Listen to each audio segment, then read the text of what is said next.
శంకరాచార్యం కేశవం బాదరాయణం సూత్రభాష్యకృతౌ వందే భగవంతౌ పునః పునః ధ్యానమూలం గురోర్మూర్తిః పూజామూలం గురోః పదం మంత్రమూలం గురోర్వాక్యం మోక్షమూలం గురో కృపా. హరి ఓం. గురుగారికి ప్రణామములు. తరగతి ప్రారంభించవలసిందిగా విన్నవించుకుంటున్నాను. శుభం. ఓం నమః శాంతాయ దివ్యాయ సత్యధర్మస్వరూపిణే స్వానందామృతతృప్తాయ సుందరాయ నమో నమః. అనుభూతి ప్రకాశంలో 10వ అధ్యాయంలో 67 శ్లోకాల వరకు క్రితం వారం చూసాం. ఈ వారం 68వ శ్లోకం నుంచి చూడాలి. అధ్యాపక ప్రదోషేషు మధ్యరాత్రే ప్రబుధ్యతే స్వేచ్ఛయా పరమాత్మాపి తథాత్రాంశేన వర్తతాం. ఇక్కడ ఏ రకంగా గురువు ఉంటారు అన్నటువంటి చెప్తూ, మహాత్ములు ఎలా ఉంటారు అన్నటువంటి చెప్తూ, పరమాత్మ కూడా మహాత్ములాగానే స్వేచ్ఛగా ఉంటాడు అని చెప్తున్నారు. అంటే లోకంలో మనకి మహాత్ములు స్వేచ్ఛగా ఉండడం తెలుసు, మనకి పరమాత్మ ఎలా ఉంటాడో తెలియదు. కానీ పరమాత్మ మహాత్ములాగానే స్వేచ్ఛగా ఉంటాడు. అధ్యాపక గురువు, ప్రదోషేషు రాత్రి ప్రారంభకాలమునందు, మధ్యరాత్రే రాత్రి మధ్యయందు, ప్రబుధ్యతే మేల్కొనును. ప్రదోషం అంటే తెల్లవారుజాముని అని రాశారు అర్థం, కానీ ఆ అర్థం నిఘంటువులకి సరిపోదు. ఎందుకంటే దోషము అంటే రాత్రి ప్రారంభమయ్యేటువంటి సమయాన్ని ప్రదోషము అంటారు. ప్రదోషము అంటే సాయం సంధ్యే, ప్రాతఃసంధ్యని ప్రదోషకాలము అనరు. అంటే అది వ్యవహార విరుద్ధం కూడా. అందువలన అధ్యాపక గురువు ప్రదోషేషు రాత్రి ప్రారంభకాలములందు, మధ్యరాత్రి రాత్రి మధ్యయందు, ప్రబుధ్యతే మేల్కొనును అంటే తెలివిగా ఉంటాడు. తథా ఆ విధంగానే అత్ర ఈ దేహమందు స్వేచ్ఛయా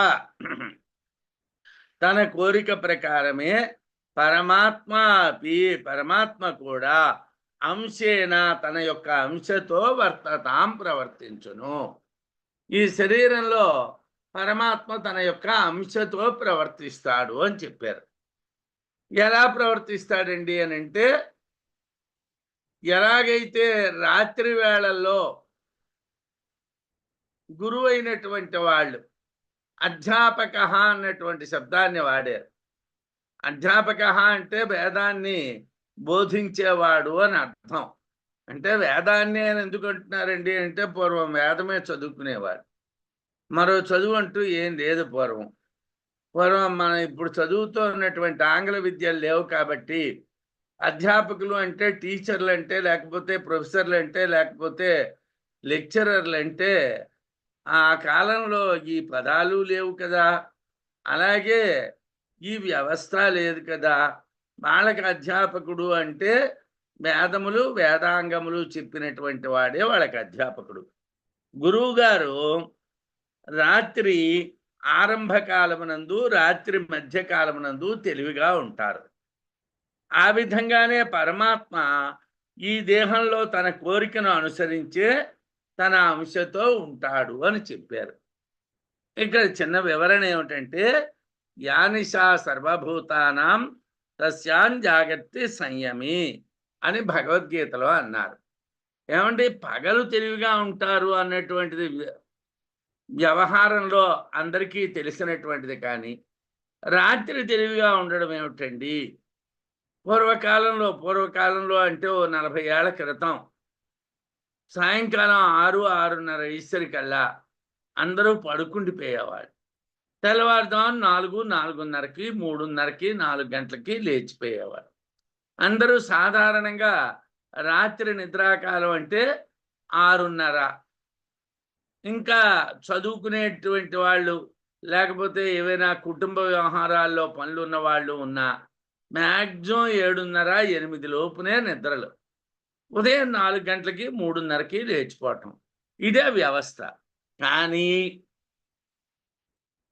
భగవద్గీతలో ఓ మాట చెప్పారు. యానిషా సర్వభూతానాం తస్యాం జాగ్రత్త సంయమి. సర్వజీవులు కూడా రాత్రి యందు నిద్రిస్తాయి. అంటే జాగ్రత్త ప్రవృత్తి ఉండదు, పనులు చేయడం గట్రా ఉండదు. నితరాం సేతి సర్వ వ్యాపారాన్ నిశి. రాత్రి అంటే అర్థం ఏమిటండి? నిశి అన్నటువంటి పదానికి ఏమిటి అర్థం?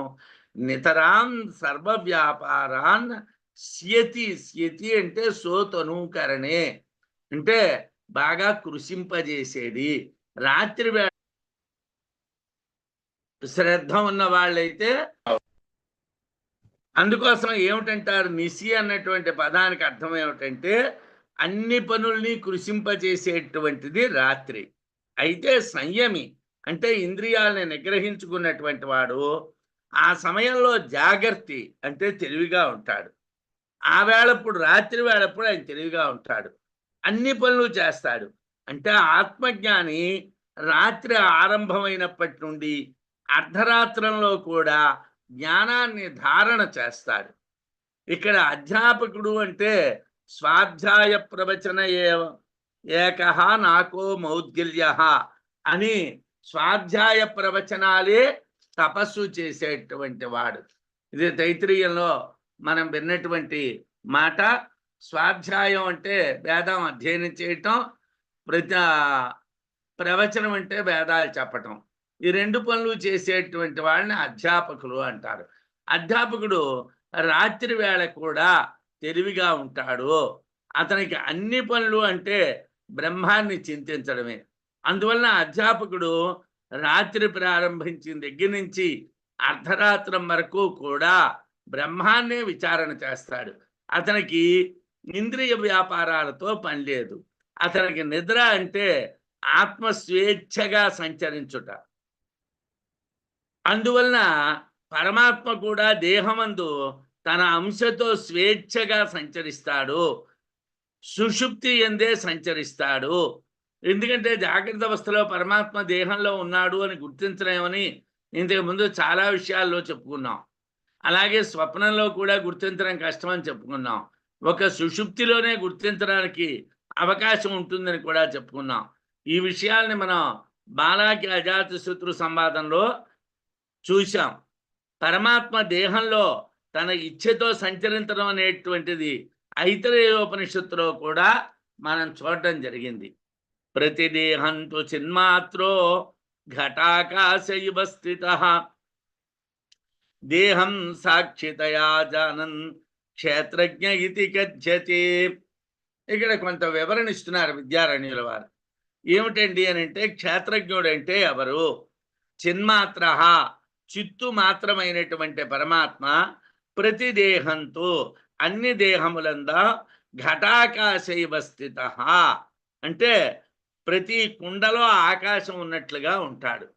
ప్రతి కుండలోని ఖాళీ ప్రదేశం ఎలా ఉంటుందో అలాగ ప్రతి దేహంలోని కూడా ఈ చిన్మాత్రమైనటువంటి పరమాత్మ ఉంటాడు.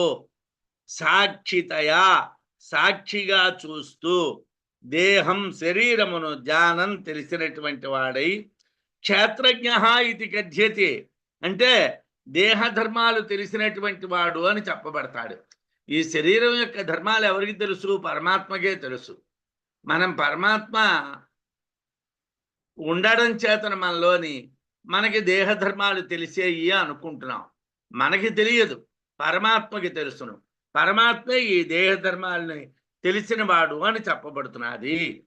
చిత్తు మాత్రమైనటువంటి పరమాత్మ సాక్షిగా అన్ని దేహాల్లోని ఉండి ఆ దేహాల ధర్మాన్ని తెలిస్తూ క్షేత్రజ్ఞుడు అని చెప్పబడుతున్నాడు. ఎలా అంటే కుండలో ఉన్నటువంటి ఆకాశం ఆ కుండకు సాక్షి అయినట్లు పరమాత్మ దేహానికి సాక్షి. అందువలన క్షేత్రజ్ఞుడు అని చెప్పబడుతున్నాడు. సంకల్ప అధ్యవసాయ అభిమానైః యేషో అనుమీయతాం సర్వైరక్షైరుపేతత్వాత్ సంకల్పాద్యస్య సంభవేత్. అస్య సంకల్పాది సంభవేత్. ఈ పరమాత్మకు సంకల్పములు మొదలైనటువంటి ఉన్నాయండి. అదేమిటండి, పరమాత్మ సంకల్పాలు ఎలా ఉంటాయండి? పరమాత్మ సంకల్పాలు ఉండవు కదా. ఉంటాయండి. ఎలా ఉంటాయండి? సంకల్ప అధ్యవసాయ అభిమానైః. సంకల్పము చేత, అధ్యవసాయము చేత, అభిమానము చేత ఏషః ఈ క్షేత్రజ్ఞుడు అనుమీయతాం అనుమాన ప్రమాణం చే తెలియవలసినటువంటి వాడు. ఈ క్షేత్రజ్ఞుడు లోపల ఉన్నటువంటి పరమాత్మని నువ్వు ఎలా తెలుసుకుంటున్నావయ్యా అంటే సంకల్పం చేత, అధ్యవసాయం చేత, అభిమానం చేత తెలుసుకుంటున్నాను. అయితే సర్వైః అక్షైః అన్ని ఇంద్రియముల చేత, ఉపేతత్వాత్ అంటే కలిసి ఉండటం వలన, అస్య ఈ క్షేత్రజ్ఞునికి సంకల్పాది సంకల్పము మొదలైనటువంటివి సంభవేత్ కలుగుచున్నవి. సంకల్పం అనేటువంటిది మానసిక వ్యాపారం. సామాన్యతః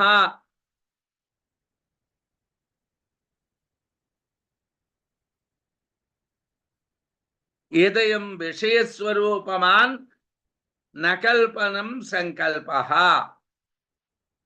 సామాన్యతః ఇదం విషయస్వరూపమాన్ న కల్పనం సంకల్పః అని రామతీర్థుల వారు వ్యాఖ్యలో రాశారు. అందరికీ తెలిసే విధంగా విషయస్వరూపము కలది, కల్పనము కానటువంటిది సంకల్పము. అధ్యవసాయం అంటే నిశ్చిత రూపమైనటువంటి వ్యాపారము. నేను నాది అనేటువంటి స్వామి భావం కలిగి ఉండడం అభిమానము. ఈ సంకల్ప అధ్యవసాయ అభిమాన ధర్మాలను కలిగి ఉండడం చేతను ఆత్మను గుర్తించడం జరుగుతున్నది. సంకల్పం ఉన్నది కాబట్టి, నిశ్చిత జ్ఞానం ఉన్నది కాబట్టి, నేను యజమాని అనేటువంటి అభిమానం ఉన్నది కాబట్టి మన ఆత్మని గుర్తించడం జరుగుతున్నది. అన్ని రకములైనటువంటి ఇంద్రియాలతో కలిసి ఉంటుంది. అందువల్ల దీన్ని సంకల్పము అంటారు. ఇతర నిశ్చిత రూప వ్యాపారము, స్వామి భావంతో కూడినటువంటి అభిమానము. ఈ క్షేత్రజ్ఞుడికి 3 లక్షణాలు ఉంటాయి. సవాయేష సూక్ష్మోగ్రాహ్యో దృశ్య పురుష సంజ్ఞ బుద్ధిపూర్వమిహ ఇవావర్తతే అంశేన సుషుప్త్యస్తస్యైవ బుద్ధిపూర్వన్నిబోధయత్యథ యోహ ఖలు ఏతస్యా అంశోయం యతశ్చేతనమాత్రః ప్రతిపూరుషం క్షేత్రజ్ఞః సంకల్ప అధ్యవసాయ అభిమాని లింగః ప్రజాపతిః విశ్వాక్షః తేన చేతనేన ఇదం శరీరం చేతనవత్ ప్రతిష్టాపితం ప్రచోదయితా చ యేషో అస్యేతి తే హూచుః. ఓ మహర్షులారా, అంటే మైత్రాయణి ఉపనిషత్తులో మంత్రం ఇది. దాంట్లో వాలకిల్య మహర్షులను ఉద్దేశించి ప్రజాపతి చెప్తున్నాడు, ఓ మహర్షులారా, నేను చెప్పినటువంటి మహాపురుషుడు అత్యంత సూక్ష్మమైనటువంటి వాడు. నేను ఎవరిని గురించి మీకు చెప్పానో వాడు చాలా సూక్ష్మమైనటువంటి వాడు. గ్రహించడానికి, చూడడానికి వీలు లేనటువంటి వాడు. ఆయన్ని పురుషుడు అని వ్యవహరిస్తారు. తన ఇచ్ఛాపూర్వకంగానే శరీరంలో అంశ రూపంలో ఆయన ఉంటాడు. సుషుప్తు నుండి బుద్ధిపూర్వకంగానే జాగ్రత్తలోనికి వస్తాడు. ఆయన సుషుప్తు నుంచి బుద్ధిపూర్వకంగా జాగ్రత్తలోకి వస్తాడు. ఇతనిలోనే ప్రతి పురుషుని యందు క్షేత్రజ్ఞునిగా చైతన్య కారణం. ఇతని యొక్క అంశే ప్రతి పురుషుల్లోని కూడా క్షేత్రజ్ఞునిగా చెప్పడానికి కావలసినటువంటి చైతన్యానికి కారణం. ఈ శరీరం అతని వలననే చైతన్యవంతంగా ఉన్నది. ఆ పురుషుడి వల్లనే ఈ శరీరం చైతన్యవంతంగా ఉన్నది. ఆయన సంకల్పము, అధ్యవసాయము, అభిమాన చిహ్నాలతో తెలియబడేటటువంటి ప్రజాపతి. అతడు విశ్వమంతా ఇంద్రియములుగా కలిగినటువంటి వాడు.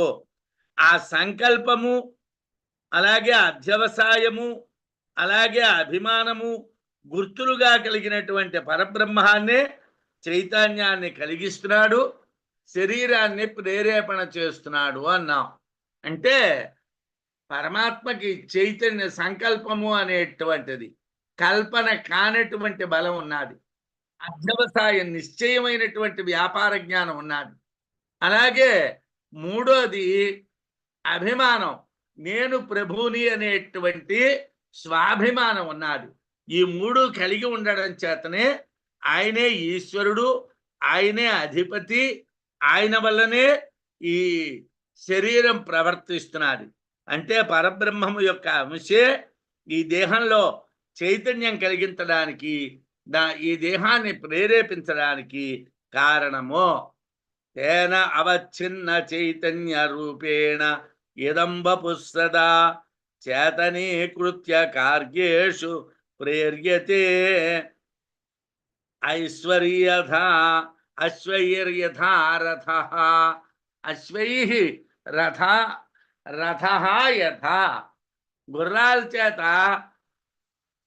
రథం లాగబడుతుంది. రథం లాగబడాలి అంటే గుర్రాలు ఉండాలి. అలాగే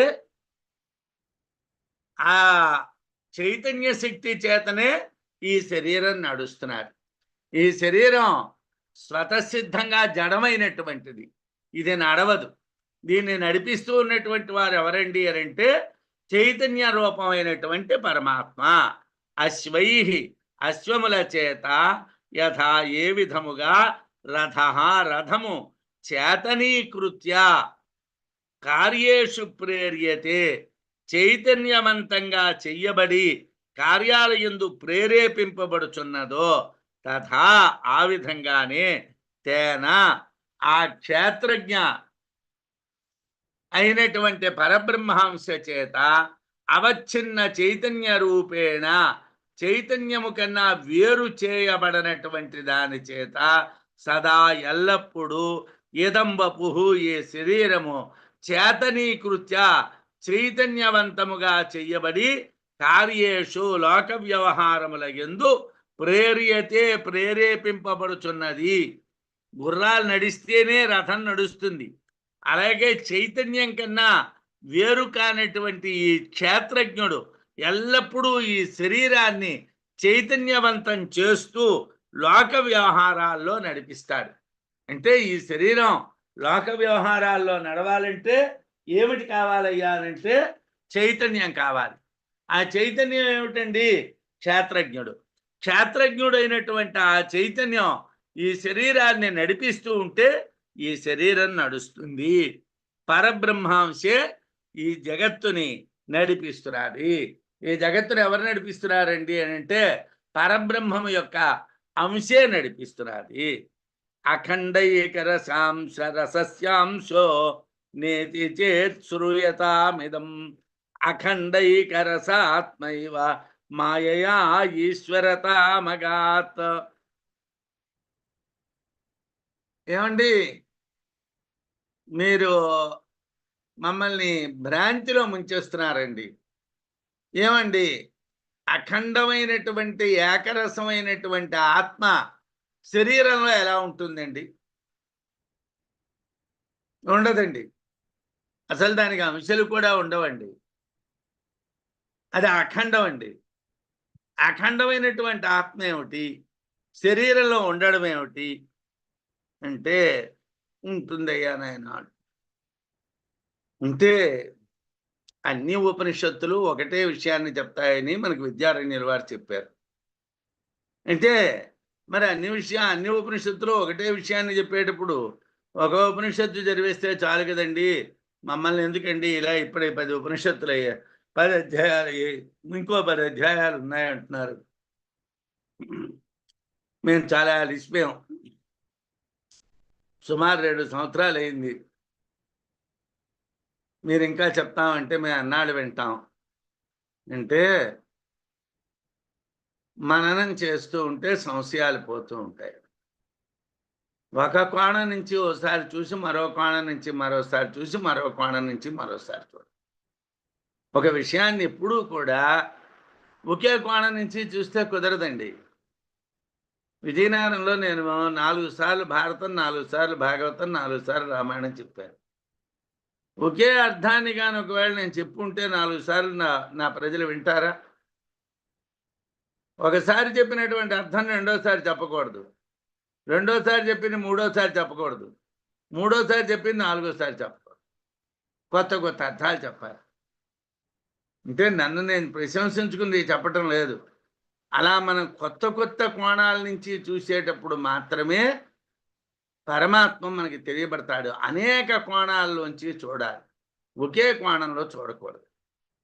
అంటే నాకన్నా పూర్వులు మా విజయనగరంలో సుప్రసిద్ధులైనటువంటి తాతా సుబ్బరాయ శాస్త్రి గారు 17 సార్లు పతంజలి మహాభాష్యం చెప్తే పేరు శూన్యాన శాస్త్రి గారు వాళ్ళు విన్నారట. 17 సార్లు. 17 సార్లు వ్యాకరణ శాస్త్రంలో కొత్త కొత్త విషయాలు చెప్పారట. పోనీ ఏమండి, ఏదో పద్యం అనుకోండి, ఆ పద్యానికి కొత్త అర్థం చెప్పామంటే అర్థం ఉన్నది. శాస్త్రంలో కొత్త అర్థాలు ఏమిటి వస్తాయండి? అదే వాళ్ళ ప్రతిభ, వాళ్ళ యొక్క సామర్థ్యం. అది అలా ఉండాలి. అంటే ఈశావాస్యం చదివిస్తే ఈశావాస్యానికి వ్యాఖ్యానమే బృహదారణ్యకం అండి, కాబట్టి అది మరి చదవక్కర్లేదండి కాదు. అన్ని ఉపనిషత్తుల్లోని మీరు చదువుతూ ఉంటే కొత్త కొత్త కొత్త కొత్త కొత్త కొత్త ఆలోచనలు వస్తూ ఉంటాయి. అలా రావాలి. అలాగా మన బుద్ధి వాటితో నిండిపోవాలి. ఖాళీ ఉండకూడదు బుద్ధికి. బుద్ధికి ఇంకా ఇవాళ అష్టమ నవమ, ఇవాళ దశమ ఏకాదశ తెలియకూడదు. ఇది రాత్రి పగలా తెలియకూడదు. ఇది ఎవరమా ముసలితనమా తెలియకూడదు. నాగేశ్వరుని ఒక వైయాకరణి కోసం చెప్తారు. ఆయనకి పెళ్ళి ఎప్పుడో చిన్నప్పుడు అయిందట. భార్య కాపరానికి వచ్చిందట. ఆయన వ్యాకరణం చదువుకుంటూ ఉండిపోయి 2 పుస్తకాలు రాశాడట. మంజూష అని, శబ్దేందు శాఖరం అని. ఆ 2 పుస్తకాలు ఆయన రాయడం పూర్తయిసరి ముసలితనం వచ్చేసిందట. అప్పుడు ఆయన భార్య, నాకు పెళ్ళయింది, భార్య ఉన్నదని గుర్తొచ్చిందట ఆయనకి. శబ్దేందు శేఖర పుత్ర మంజూషాచ పుత్రిక అన్నట్ట. నా కొడుకు ఎవరండి అంటే శబ్దేందు శేఖరమే. నా కూతురు ఎవరండి అంటే మంజూషే. ఎందుకోసం? ఆయన అసలు యవ్వనంలో ఉన్నారన్న విషయమే మర్చిపోయేట. ఇలాంటివి సాధ్యాలా అంటే మన పూర్వుల్లో సాధ్యమే. మనం ఉదయం లేస్తే విజ్ఞానానికి ఇచ్చినటువంటి సమయం తక్కువ, లౌకికానికి ఇచ్చిన సమయం ఎక్కువ, కాబట్టి మనకు అన్నీ జ్ఞాపకం ఉంటున్నాయి. ఇలా ఉండకూడదు. మన బుద్ధంతా కూడా జ్ఞానంతో నిండిపోవాలి, ఖాళీ లేకుండా నిండిపోవాలి. అఖండైక రసస్యాంశ నేతి చేత్ శ్రూయతాం ఇదం అఖండైక రసాత్మైవ మాయయా ఈశ్వరతామగాత్. అఖండైక రసస్య అంశ నేతి చేత్. బ్రహ్మ యొక్క అంశము దేహమునందు ఉంటుట సాధ్యము కాదు అంటారేమో. బ్రహ్మము యొక్క అంశ దేహంలో ఉండడం కుదరదయ్యా అంటారేమో. కుదురుతుందయ్యా. ఇది వినండి. ఇదం శ్రూయత. ఇది వినండి. అఖండైక రసాత్మ ఇవ. అఖండమైనటువంటి ఏకరసమైనటువంటి ఆత్మే మాయయా, మాయ చేతను ఈశ్వరతాం అగాత్. ఈశ్వరత్వము. ఈ ఈశ్వరత్వాన్ని ఎలా పొందుతున్నాదండి అంటే మాయ చేత పొందుతున్నాదండి. అఖండమైనటువంటి ఏకరసమైనటువంటి ఆత్మే మాయ చేతను ఈశ్వరుడు అనిపించుకుంటున్నాడు. క్షేత్రజ్ఞుడు ఎటువంటి భిన్నత్వాలు లేనటువంటి ఒకే ఒక రసస్వరూపమైనటువంటి పరబ్రహ్మ అంశ కాదు అని మీరు భావిస్తే నేను చెప్పే మాట వినండి. క్షేత్రజ్ఞుడు ఎటువంటి భిన్నత్వాలు లేనివాడు, ఒకే రసమైనటువంటి ఏకరసమైనటువంటి పరబ్రహ్మ అంశ. ఆయన దేహంలో ఉండడు అని మీరు అనుకుంటే నేను చెప్తాను వినండి. అఖండమై ఏకరసమై ఆత్మయే మాయ చేత ఈశ్వరత్వాన్ని పొందింది. ఆత్మ అఖండం, ఆత్మ ఏకరసం. మరి దానికి అంశాలు ఎట్లుంటాయి? అంశాలు ఉన్నాయి అంటే అది ఏకరసం కాదు. మరి మీరు పరబ్రహ్మాంశమే శరీరంలో చైతన్యాన్ని కల్పిస్తున్నది అంటున్నారు, శరీరాన్ని ప్రేరేపిస్తున్నది అంటున్నారు. ఎలా సాధ్యం అండి అంటే చెప్తాను వినండి. అఖండమై ఏకరసమైనటువంటి ఆత్మే మాయ చేత ఈశ్వరత్వమును అంటే స్వామి భావమును అభిమానాన్ని పొంది శరీరాన్ని నడిపిస్తున్నది. అంటే బ్రహ్మము నిష్కలమే కానీ మాయతో కూడినప్పుడు సకలంగానే గోచరిస్తుంది. బ్రహ్మం నిష్కలం, కలలు లేనటువంటిది. ప్రశ్నోపనిషత్తులో కలల కోసం చెప్పాడు, మీరు విన్నారు. ఆ కలలతో కూడుకున్నటువంటిది కాదు, నిష్కలమైనటువంటిది. కానీ మాయతో కూడుకున్నప్పుడు మాత్రం బ్రహ్మము సకలముగా కలలతో కూడినదిగా కనిపిస్తుంది. ఈదృశస్య కథమం శేరవర్తనమితి తాన్హోవాచ. ఏమయ్యా ఆ ఋషులు అడిగారు, ఏమిటండి మీరు ఏదో మాట్లాడతారు, పరమాత్మ అఖండం అంటున్నారు, ఏకరసం అంటున్నారు, ఆయన దేహాల్లో ఎలా ఉంటాడండి అంటే అక్షయుడు, శాంతుడు, అనంతుడు, మరొక యజమాని లేనటువంటి వాడు, శాశ్వతుడు, అజుడు, స్వతంత్రుడు, తన మహిమలోనే ఉండేటువంటి వాడు, స్వేమహిమ్ని తిష్టతి అయినటువంటి పరబ్రహ్మకి అంశతో ప్రవర్తించడం ఎలాగా కుదురుతుంది అని ఋషుల ప్రశ్న. దానికి ప్రజాపతి సమాధానం చెప్తున్నారు. మాయయా అనృతత్వేన నాఖండత్వం విరుధ్యతే మాయాయాం స్వచ్ఛరూపాయాం ఆత్మాయం ప్రతిబింబతి. ఈ ఆత్మ మాయలో ఉన్నదయ్యా అన్నారు.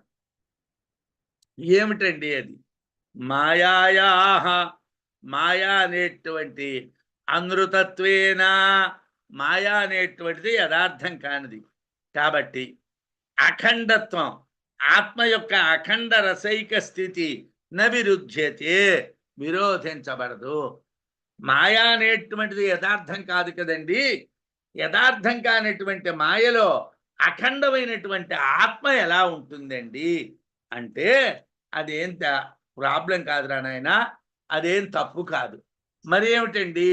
స్వచ్ఛ రూపాయాం మాయాయాం, స్వచ్ఛమైనటువంటి రూపం కలిగినటువంటి మాయలో, స్వచ్ఛమైనటువంటి శుద్ధమైనటువంటి మాయలో అయమాత్మ, ఈ అఖండ ఏకరసాత్మకమైనటువంటి ఆత్మ ప్రతిబింబతి, ప్రతిబింబిస్తున్నారు. ఇది బింబం కాదు. మాయలో ఆత్మ లేదు, ఆత్మ యొక్క ప్రతిబింబం ఉన్నారు. మాయలో ఆత్మ యొక్క ప్రతిబింబం ఉన్నారు. మన దగ్గర ఏమండి ఒక బంగారం వస్తువు ఉన్నది. ఆ బంగారం వస్తువుని ఫోటో తీసాం. ఏమండి ఇలాంటి వస్తువు కావాలి అన్నాం అంటే అది ఆ వస్తువా? కాదు. కానీ అది ఆ వస్తువే. ఎందుకోసం? అలాంటి వస్తువు కావాలి అని చెప్పినప్పుడు అలాగే తయారు చేయాలి కాబట్టి దాని ఛాయాచిత్రం అనేటువంటిది అంగీకరించదగినదే, కానీ అది కాదు. అలాగే అఖండైకమైనటువంటి, అఖండమై ఏకరసమైనటువంటి ఆత్మ మాయలో లేదు, కానీ మాయలో దాని ప్రతిబింబం ఉన్నది. మాయా అనేటువంటిది యథార్థం కానటువంటిది. యామా సా మాయా అని మనం పంచదశలో చదువుతాం. అంటే ఏది లేనటువంటిదో దాన్ని మాయా అంటారు. స్వచ్ఛరూపమైనటువంటి మాయలో అఖండమైనటువంటి ఏకరసమైనటువంటి ఆత్మ ప్రతిబింబిస్తున్నది. మాయ లేనిదే అయినప్పటికీ ఆత్మకు ఈశ్వరత్వం కల్పించబడినది మాయయే. యథార్థానికి ఆత్మకి ఈశ్వరత్వం కానీ భృత్యత్వం కానీ ఏ ధర్మాలు ఉండవు. కానీ ఈశ్వరత్వం అనేటువంటి దేని వల్ల వస్తున్నది? మాయ వల్లనే వస్తున్నది. అది పరమాత్మ యొక్క ఇచ్ఛ మాత్రమే, అది కోరిక మాత్రమే. అందువలన స్వచ్ఛమైనటువంటి మాయలో పరమాత్మ ప్రతిబింబ భావంతో మనకి కనిపిస్తాడు.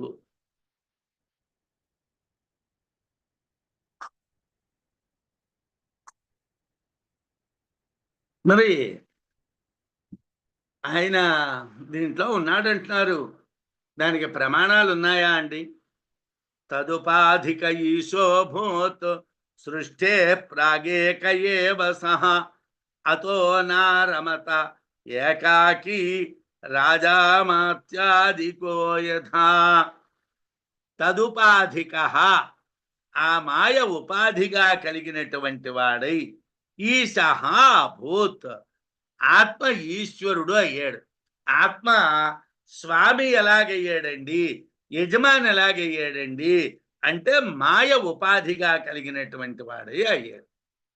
సృష్టే, సృష్టికి ప్రాక్ ముందు, సహా ఆ పరమాత్మ ఏక ఏవ ఒక్కడే ఉన్నాడు, అతడు ఒక్కడే ఉన్నాడు. అతః అందువలన ఏకాకి ఒక్కడే అవటం వలన నా రమత భాగాల్ని అనుభవించలేకపోయాడు. ఏమండి, ఒక్కళ్ళు ఉన్నాం, ఒక్కళ్ళు ఉండి షడ్రసోపేతమైనటువంటి భోజనం ఉన్నా మనతో తినేవాళ్ళు లేరు, బాగున్నదనేవాళ్ళు లేరు, బాగులేదనేవాళ్ళు లేరు, వడ్డించేవాళ్ళు లేరు, తింటూ ఉంటే చూసి ఆనందించేవాళ్ళు లేరు, తినకపోతే బాధపడేవాళ్ళు లేరు. ఇంకేం భాగం ఉంటుందండి? భాగం ఎక్కడి నుంచి వస్తుంది? ఒక్కడే, సృష్టికి పూర్వం ఆయన ఒక్కడే ఉన్నాడు, ఆయనకి భాగం ఎక్కడి నుంచి వస్తుంది? లేదు. యథా ఏ విధముగా రాజా రాజు అమాత్యాదిక మంత్రులు మొదలైనటువంటి వారితో క్రీడించినట్లు క్రీడించలేకపోయాడు, భోగించలేకపోయాడు. ఎందుకోసం? రాజుగారికి చుట్టూ మంత్రులు ఉన్నారు, ఏదో ఆయన అనుభవిస్తూ ఉన్నటువంటివి చూసి చాలా బాగున్నారు సార్, చాలా బ్రహ్మాండంగా ఉన్నారు సార్ అన్నవాళ్ళు ఉన్నారు. ఆ ఆత్మ ఆయన ఒక్కడే, ఈ సృష్టికి ముందర ఆయన ఒక్కడే ఉన్నాడు. ఆయన ఒక్కడే ఉండడం వల్ల ఆయన అనుభవించలేదు. మాయ ఉపాధిగా కలిగినటువంటి వాడై ఈశ్వరత్వాన్ని పొందాడు. సృష్టికి ముందు పరమాత్మ ఒక్కడే ఉన్నాడు, ఒక్కడే ఉండటం వలన భాగాలు అనుభవించలేకపోయాడు. రాజు మంత్రులు సమిష్టిగా క్రీడించినట్లు పరమాత్మ వేరొకరు లేకపోవడం చేత క్రీడించలేకపోయాడు, అనుభవించలేకపోయాడు. సత్వేవ సౌమ్యేదమగ్రమాసీత్ ఏకమేవ అద్వితీయం అని ఛాందోగ్యోపనిషత్తులో మంత్రం. సత్తు ఒక్కటే ఉన్నది, అదే మొట్టమొదటి ఉన్నది, రెండో వస్తువు లేదు అని ఛాందోగ్యోపనిషత్తులో చెప్తున్నారు. తదైక్షత, ఆ సత్తు దర్శించింది. బహుశ్యాం ప్రజాయా ఏతి, అనేకము అగుదునుగాక నేను చాలా మందిగా మారతాను అని ఆ సత్తు అనుకున్నది. అది అనేకమైంది అని ఛాందోగ్యోపనిషత్తులో చెప్పారు. సో బిభేత్ తస్మాదేకాకి బిభేతి, ఆత్మ భయపడ్డాది. ఎందుకంటే ఒక్కడు ఉన్నటువంటి వాడు భయపడతాడు కదా అని బృహదారణ్యకోపనిషత్తులో అన్నారు. ప్రజాపతి భయపడ్డాడు, ఎందుకంటే ఒంటరిగా ఉన్నవాడు భయపడతాడు. సవై నైవరేమే తస్మాత్ ఏకాకీ నరమతే సద్వితీయమైచ్ఛతు, ఆ ప్రజాపతి ప్రీతిని పొందలేదు, రెండో దాన్ని కోరుకున్నాడు, ఎందుకంటే ఒక్కడు ప్రీతిని అనుభవించలేడు అని బృహదారణ్యకోపనిషత్తులో చెప్పారు. ఈ ఉపనిషత్ అర్థాల వల్ల సృష్టికి ముందున్న ఒక్కటి అయినటువంటి సత్తే ఆత్మ, అది ఒక్కటే కనుక ప్రీతిని అనుభవించలేదు. ఆ ఆత్మ మాయతో కూడి దేహేంద్రియాది జగత్తునకు ఈశ్వరత్వాన్ని పొంది ప్రీతిని అనుభవించుచున్నది అని మనం తెలుసుకోవాలి. అంటే మాయలో ప్రవేశించటం ఇచ్ఛామాత్ర విషయం, క్రీడా విషయం మాత్రమే. ఆయనంతటిగా ఆయన దాంట్లో ప్రవేశించాలనుకున్నాడు. ఆయన క్రీడ ఏదో ఆయన ఆడుకోవాలనుకున్నాడు, ఆడుకుంటున్నాడు. జ్యోత క్రీడామివేశోసో సృష్టి క్రీడామవైక్షత ద్రవ్యాంతరముపాదానం అదృష్ట్వా స్వం యచారయన్. ఏమండి, ఎలా ఆడుకుంటున్నాడండి చెప్పండి, ఎలా ఆడుకుంటున్నాడో మాకు చెప్పండి అని మనం అడుగుతామేమో అని ద్రవ్యాంతర ద్యోత క్రీడామివ, జోదం ఆడేటువంటి విధంగా ఈశః ఈశ్వరుడు అసౌ ఈ సృష్టి క్రీడాం సృష్టి అనేటువంటి ఆటను అవైక్షత దర్శించను. జోదం ఆడుకుంటున్నారు. జోదం ఆడుకోవడం అనేటువంటిది స్వచ్ఛందంగా ఇష్టాపూర్వకంగా ఆడుకుంటారు, బలవంతంగా ఏం ఆడరు. కావాలని రారా ఒక గంట సేపు ఆడుకుందాం అని చెప్పి ఆడుకుంటారు. అలాగే పరమేశ్వరుడు కూడా ఈ సృష్టి క్రీడ అనేటువంటిది ఇచ్ఛాపూర్వకంగానే దర్శించాడు. ఉపాదానం స్వీకరించదగినటువంటి ద్రవ్యాంతరం రెండవ వస్తువు అదృష్ట్వా కనిపించకపోవడం చేత స్వం తననే వ్యచారయతో అనేక విధాలుగా ప్రవర్తింపజేశాడు. ఏమండి, ఉపాదాన కారణం ఉండాలి. ఆడుకోవాలంటే మరోళ్ళని అక్కడ కూర్చోబెట్టాలి, వాడు వీడు ఆడుకోవాలి. ఒక్కడే ఆడుకోలేడు కదా. అంటే ఇంకోటి ఆడుకుందికి ఇంకో మనిషిని తెద్దామంటే లేడు. అందుకోసం ఏం చేశాడు, తననే అనేక విధాలుగా మార్చుకున్నాడు. రాజు మంత్రి జోదం ఆడేటట్లుగా ఈశ్వరుడు కూడా ఈ సృష్టి అంటే జగత్కల్పనం అనేటువంటి ఆట ఆడడానికి దర్శించాడు. కానీ రెండవ ఉపాదాన కారణం లేకపోవటం చేత, తాను ఒక్కడే అవటం చేత తననే తాను అనేకంగా ప్రవర్తింపజేసుకున్నాడు. ఉపాదాన కారణాలు రెండో మూడో ఉంటే ఆ ఉపాదాన కారణాల నుంచి వచ్చినటువంటి వాటితో ఆయన ఆడుకోవచ్చును. దాని ఒక్కడే ఉన్నాడు కాబట్టి, ఒక్క ఉపాదాన కారణమే ఉన్నది కాబట్టి తననే అనేకమైనటువంటి రూపాలుగా మార్చుకున్నాడు. చాందోగ్యంలో తదైక్షత అనేటువంటి చోట ఆ సత్తు దర్శించను అని చెప్పిరి. తత్సత్ ఐక్షత ఈక్షాం దర్శనం కృతవతు అతశ్చర ప్రధానం సాంఖ్య పరికల్పితం జగత్కారణం ప్రధానస్యాచేతనత్వాద్ అభ్యుపగమాత ఇదంతో సచ్చేతనం ఈక్షితత్వాత్. అక్కడ శంకర భగవత్పాదులు వారు వ్యాఖ్యానం రాస్తూ సత్తు చూచింది అన్నారు. ఈక్షాం దర్శనం కృతవతు అంటే దర్శించింది అన్నారు. అయితే ఇక్కడ సాంఖ్యము కారణము కాదు జగత్తుకి, అంటే సాంఖ్యంలో చెప్పబడ్డటువంటి ప్రధానము జగత్తుకి కారణం కాదు, చైతన్యమైనటువంటి పరమాత్మే కారణము అని భగవత్పాదుల వారు అంటున్నారు. ఎందుకంటే చేతనమైనటువంటిదే జగత్తును నడిపించగలదు, కానీ అచేతనమైనటువంటి ప్రధానం నడిపించలేదు. కాబట్టి సాంఖ్యులు చెప్పేటువంటి ప్రధానము జగత్తుకి కారణము కాదు. మరి ఏది కారణం అండి అంటే వేదాంతులు చెప్పేటువంటి చేతనమే కారణము అని చెప్తున్నారు. సత్తే సృష్టి కారణము, సత్తు చైతన్యవంతమైనది, సత్తు అనేకంగా మారింది కనుక దేనికైనా ఎక్కడైనా అభావము లేదు. తత్తేజో అసృజత, దాని నుండి తేజస్సు సృజించబడ్డాది. ఐక్షత అంటే దర్శించడం. దర్శనం చర్మచక్షువులకు సంబంధించినటువంటిదే కాదు. అందువలన దాని నుండి తేజస్సు, దాని నుండి నీరు, దాని నుండి అన్నం దర్శించబడి త్రివృత్కరణం చేత జగత్ ఏర్పడ్డాది. కాబట్టి ఆత్మ మరొక ఉపాదాన కారణం లేకుండా తానే అనేకంగా ప్రవర్తించింది. తానే తేజస్సుగా మారింది, తానే జలంగా మారింది, తానే అన్నంగా మారింది. ఆ మూడింటి యొక్క త్రివృత్కరణం చేత తానే జగత్తుని కల్పించింది. ఆ జగత్తులో తానే ప్రవేశించింది. ఆ జగత్తులో తానే ఉన్నది. ఆ చేతనం లేకపోతే ఆ జగత్తు పనిచేయదు. బహుశ్యాం అహమేవాత్ర ప్రజారూపీతి చింతయన్ దేహాన సృజిత స్థూలాన్ పాషాణ ప్రతిమాయివ. అత్ర ఈ జగత్తునందు అహమేవా నేనే బహుశ్యాం అనేక విధములైనటువంటి ప్రజారూపీతి ప్రజల రూపాల్ని పొందుతాను. ఇది చింతయన్ అని అనుకుంటూ ఆలోచించి స్థూలాన్ పాషాణ ప్రతిమాన్ ఇవ, రాతి ప్రతిమల లాంటి స్థూలమైనటువంటి శరీరాల్ని, దేహాల్ని అసృజత పుట్టించాడు. ఆయన అనేకమైనటువంటి స్థూలమైనటువంటి శరీరాల్ని పుట్టించాడు. అవన్నీ పెద్ద పెద్ద బండరాళ్ళులా ఉన్నాయి, కదలడం లేదు, మెదలడం లేదు. నేనే అనేకంగా మారుతాను అని చెప్పి ఆయన అనేక దేహాల్ని కల్పించాడు. ఈ జగత్తునందు నేనే అనేక ప్రజల రూపాలని పొందుతాను అని ఆలోచించి రాతి ప్రతిమల వంటి పెద్ద పెద్ద శరీరాలను సృజించాడు.